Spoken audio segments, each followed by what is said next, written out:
ഞാൻ പാക്ക് ചെയ്യില്ല, നിങ്ങൾ പാക്ക് ചെയ്തു. നിങ്ങൾ പാക്ക് ചെയ്തെടുത്തു. ഇഷ്ടമുള്ള ഏത് ഒരു വില നോക്കണ്ട. ഞാൻ മാറി നിൽക്കാം. നിങ്ങൾക്ക് എത്രത്തോളം ഇത് പാക്ക് ചെയ്തുകൊണ്ട് അത്രത്തോളം നിങ്ങൾ പാക്ക് ചെയ്തുകൊണ്ട് പോയി. ഇതെല്ലാം 2 ദിവസം മുമ്പ് ബണ്ടിൽ പൊട്ടിച്ച് വെച്ചതേ ഉള്ളൂ. എല്ലാം കൊടുക്കുകയാണ്. എനിക്ക് ജീവിതമുണ്ടല്ലോ, ജീവനുണ്ടല്ലോ. എൻ്റെ ജീവൻ കൊണ്ട് എനിക്ക് തിരിച്ചു പിടിക്കാൻ പറ്റുന്നതൊക്കെ ഉള്ളൂ. പക്ഷേ ഈ നഷ്ടപ്പെട്ടു പോയതിന് പകരമാവും. എൻ്റെ ജീവൻ പോയാൽ അത് തിരിച്ചു കിട്ടാൻ പറ്റും. എനിക്ക് പോയ പണമാണെങ്കിലോ സമ്പത്താണല്ലോ നമുക്ക് തിരിച്ച് എങ്ങനെയെങ്കിലും ഒപ്പിക്കാം, ദൈവം തരും. ഇതൊക്കെ കുഞ്ഞുങ്ങൾക്കാകുമ്പോഴേ ഇതൊക്കെ കുഞ്ഞുങ്ങൾക്ക് ഏറ്റവും കൂടുതൽ വേണ്ടത് അവരുടെയൊക്കെ ഇന്നർ ഗാർമെൻറ്റ്സാണ്. ഇതൊക്കെ നമ്മൾ പാക്ക് ചെയ്ത് സൈസ് എഴുതി വെച്ചിട്ടുണ്ട്. പാക്ക് ചെയ്ത് വെക്കുക. ഇത് കവറിൻ്റെ അതാക്കി പാക്ക് ചെയ്ത് ആക്കണേ കേട്ടോ. താഴെ കൊടുത്ത് പാക്ക് ചെയ്യുക. ഇതൊക്കെ ഉണ്ട് ഇപ്പോഴത്തേക്ക് വേണ്ടി ഓണത്തിന് വേണ്ടി വന്നിങ്ങനെ പുതിയ ബണ്ടിലുള്ളൂ. ഇനി നമുക്ക് എത്ര വെള്ളം ഇഷ്ടമുള്ള നമുക്ക് പൊട്ടിച്ചെടുത്ത് ഇഷ്ടമുള്ള എടുത്തുകൊണ്ട് പോകാം. ഓണത്തിന് വേണ്ടിയുള്ള മുണ്ടുകൾ വരെ നമ്മൾ തയ്യാറാക്കി എല്ലാം കൊടുക്കുക. കാരണം അവർ ഒരു ദിവസമെങ്കിലും അവരോട്, ഞാൻ പറഞ്ഞില്ല, ഒരു ദിവസമെങ്കിലും ആ ക്യാമ്പിൽ പോയി അവരോട് ഒരു ആഹാരം കൂടെ കഴിക്കണമെന്ന് എനിക്ക് ആഗ്രഹം. നാളെ ഇപ്പോൾ നിങ്ങൾ ചിന്തിക്കും ഞാൻ ഇതെല്ലാം കൊടുത്തിട്ട് നാളെ ഞാൻ എന്ത് ചെയ്യും, നാളത്തെ കാര്യത്തെക്കുറിച്ച് ഇപ്പം ഞാൻ ചിന്തിക്കുന്നില്ല. ദൈവം എന്തെങ്കിലും ഒരു വേറെ ഒപ്പിച്ച് തരുമായിരിക്കാം. ഹായ്, നമസ്കാരം. എൻ്റെ കയ്യിലുള്ളത് അത്യാവശ്യം നല്ല വിലയുള്ള വസ്ത്രങ്ങളാണ്. അതുപോലെ ഈ ഫ്ലോറിലുള്ളത് ലക്ഷക്കണക്കിന് രൂപയുടെ വസ്ത്രങ്ങളുമാണ്. ഇതൊക്കെ നമ്മുടെ വയനാട്ടിൽ ദുരിതം അനുഭവിക്കുന്ന സഹോദരങ്ങൾക്ക് നൽകാനൊരുങ്ങുകയാണ് കൊട്ടാരക്കരയിലെ സ്റ്റൈൽ ആൻഡ് ഫാഷൻ ഉടമ ഷൈൻ. അതായത് നിങ്ങളൊന്ന് ഓർക്കണം, കുത്തക ഓൺലൈൻ കമ്പനി മുതലാളിമാരുണ്ട്. നമുക്കൊരു ദുരിതം വന്നു കഴിഞ്ഞാൽ ഇവരൊന്നും നമ്മളെ തിരിഞ്ഞു നോക്കത്തില്ല. ഇതുപോലുള്ള വ്യാപാരികളാണ് ഇങ്ങനെയുള്ള അകമഴിഞ്ഞ് നമുക്ക് സഹായമൊക്കെ നൽകുന്നത്. നമുക്ക് ഷൈനോട് തന്നെ ചോദിച്ചറിയാം എന്താണ് ഇങ്ങനെ ചെയ്യാനുള്ള ഒരു കാരണം. രാവിലെ ഞാൻ ഉറക്കമുണർന്ന് ആദ്യം കാണുന്ന വാർത്ത, ഒരു ഗ്രാമം ഒന്നാകെ ഒലിച്ചു പോയിരിക്കുന്നു. എന്നെപ്പോലെ തന്നെ രാത്രിയിൽ ഉറങ്ങാൻ പോയ കുടുംബം നാളെ രാവിലെ എഴുന്നേൽക്കുമ്പോൾ അവർക്ക് വീടില്ല, കുടുംബമില്ല, ഉറ്റവരില്ല. സത്യത്തിൽ ഞാൻ വളരെ ഷോക്കായിപ്പോയി. എന്ത് ചെയ്യണം?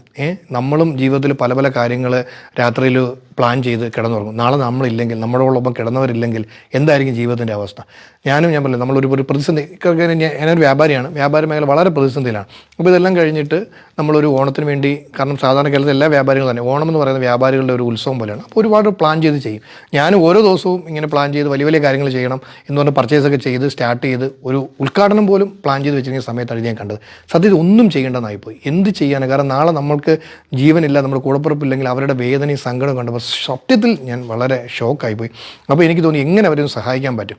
അങ്ങനെയാണ് ഞാൻ ആലോചിച്ചത്. ഈ വസ്ത്രങ്ങളും താഴെ ഞാൻ പറയും ബണ്ടിൽ വന്നുകൊണ്ടിരിക്കുന്നു, ഈ ബണ്ടിൽ ഉൾപ്പെടെ അവർക്ക് കൊടുത്താൽ പുതിയ വസ്ത്രങ്ങൾ ഉൾപ്പെടെ ഞാൻ പറയില്ല, ഞാൻ പുതിയ ഓണത്തിന് വേണ്ടി എല്ലാ വ്യാപാരികളും ഓണത്തിന് നന്നായി പർച്ചേസ് ചെയ്യുന്നത് ആ പുതിയ താഴത്തെ ബണ്ടിൽ കാണിക്കും, ബണ്ടിലുകൾ ഉൾപ്പെടെ. ഞാൻ ആദ്യമേ പറഞ്ഞത് മൊത്തം എടുത്തുകൊണ്ട് പോട്ടെ എന്നുള്ളതാണ്. അപ്പോൾ എനിക്ക് ഞാൻ പറയാം അത് മൊത്തം എടുത്തുകൊണ്ട് പോയി, നിങ്ങൾ എടുത്തുകൊണ്ട് പോയാലും എനിക്ക് സന്തോഷമുള്ളൂ. കാരണം നമുക്ക് ജീവിതമെങ്കിലും ഉണ്ട്. നാളെ രാവിലെ അവർക്ക് എല്ലാം നഷ്ടപ്പെട്ട് ഒന്നുമില്ലാതെ ക്യാമ്പുകളിൽ കഴിയുന്ന അവർക്ക് ഉറ്റവർ പോയി, ഉടയവർ പോയി, അവർ ജീവിതം മുഴുവൻ സമ്പാദിച്ചുണ്ടാക്കിയതെല്ലാം പോയി.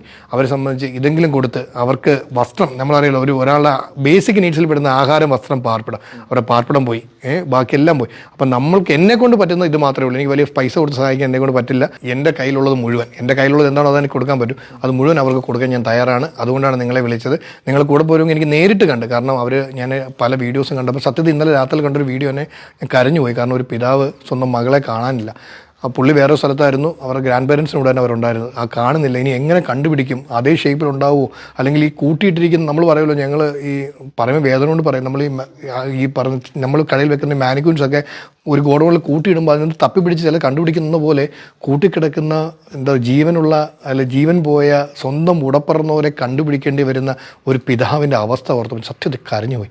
അപ്പോൾ അവരെയൊക്കെ എനിക്ക് നേരിൽ കണ്ട് എന്നെക്കൊണ്ട് പറ്റുന്നത് അവരുടെ കയ്യിൽ കൊടുത്ത് എന്നെ എന്താ പറയുക, നമ്മളുടെ ഒരു സ്നേഹം അല്ലെങ്കിൽ അവരുടെ ഒരു ചെറിയ പുഞ്ചിരി അവർക്ക് ഉണ്ടാക്കണമെന്ന് മാത്രമേ ഉള്ളൂ. അതുകൊണ്ട് ഞാൻ നിങ്ങളുടെ ഒപ്പം തന്നെ നിങ്ങളും കൂടെ വരണം, അവർക്ക് നേരിട്ട് അവർക്ക് കൊണ്ട് കൊടുക്കുക എന്നുള്ളതാണ്. എന്നാൽ ഞാൻ പറയാം, നിങ്ങൾ നോക്കി എല്ലാ ബ്രാൻഡ് ഉൾപ്പെടെ എല്ലാ സാധനം ഞാൻ പർച്ചേസ് ചെയ്തുകൊണ്ടിരിക്കുന്നതാണ്, വന്നുകൊണ്ടിരിക്കുന്നു.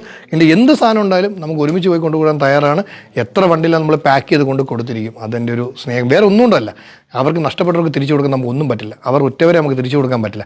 അവർക്ക് തിരിച്ച് കൊണ്ടു ചെല്ലുമ്പം അവർക്ക് കിട്ടുന്ന അവരുടെ മനസ്സിലൊരു പുഞ്ചിരി. നമ്മൾ നാളെ ഇപ്പോൾ നിങ്ങൾ ചിന്തിക്കും ഞാൻ ഇതെല്ലാം കൊടുത്തിട്ട് നാളെ ഞാൻ എന്ത് ചെയ്യും, നാളത്തെ കാര്യത്തെക്കുറിച്ച് ഇപ്പം ഞാൻ ചിന്തിക്കുന്നില്ല. ദൈവം എന്തെങ്കിലും ഒരു വേറെ ഒപ്പിച്ച് തരുമായിരിക്കാം. പക്ഷേ ഇപ്പോൾ ഇതാണ് എൻ്റെ മനസ്സിൽ തോന്നുന്നത്. എന്താണ് നോക്കി, ഇതൊക്കെ നമ്മൾ വളരെ പ്രീമിയമായ ഓണത്തിന് വേണ്ടിയൊക്കെ പർച്ചേസ് ചെയ്ത് വെച്ചിരിക്കുന്ന സാധനങ്ങളാണ്.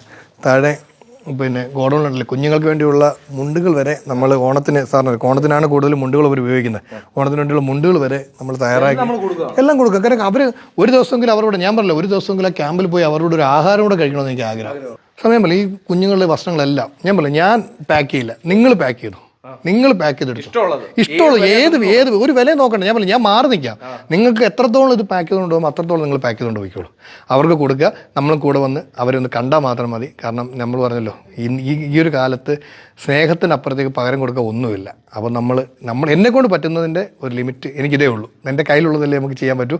ഞാനത് വളരെ സ്നേഹത്തോടെ, വേറെ ഒന്നിനും വേണ്ടിയല്ല, സ്നേഹത്തുകൊണ്ട് മാത്രമാണ് ഞാനത് ചെയ്യുന്നത്. ഞാൻ ഈ കുഞ്ഞുങ്ങൾക്ക് വസ്ത്രങ്ങൾ കൊടുക്കാമെന്ന് പറഞ്ഞു കഴിഞ്ഞാൽ ഒരമ്മമാർക്കും കുഞ്ഞുങ്ങൾക്ക് എത്ര വസ്ത്രങ്ങൾ വാങ്ങിയാലും മതിയാവില്ല. എൻ്റെ വീട്ടിലായാലും എൻ്റെ മോൾക്കാണെങ്കിലും ഒരു വലിയ 2 ഷെൽഫ് നിറച്ച് വസ്ത്രങ്ങളുണ്ട്.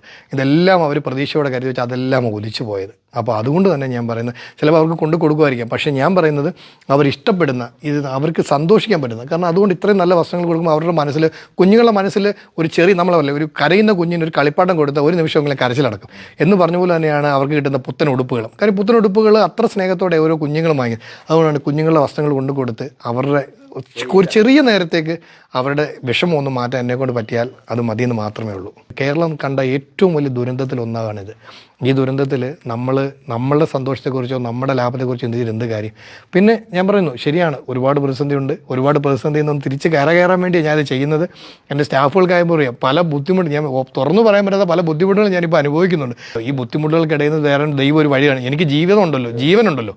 എൻ്റെ ജീവൻ കൊണ്ട് എനിക്ക് തിരിച്ചു പിടിക്കാൻ പറ്റുന്നതൊക്കെ ഉള്ളൂ. പക്ഷേ ഈ നഷ്ടപ്പെട്ടു പോയതിന് പകരമാകും. എൻ്റെ ജീവൻ പോയാൽ അത് തിരിച്ച് കിട്ടാൻ പറ്റും. എനിക്ക് പോയ പണമാണെങ്കിലോ സമ്പത്താണല്ലോ നമുക്ക് തിരിച്ച് എങ്ങനെയെങ്കിലും ഒപ്പിക്കാം, ദൈവം തരും. പക്ഷേ ഈ തിരികെ പോകുന്ന ജീവനാണെങ്കിലോ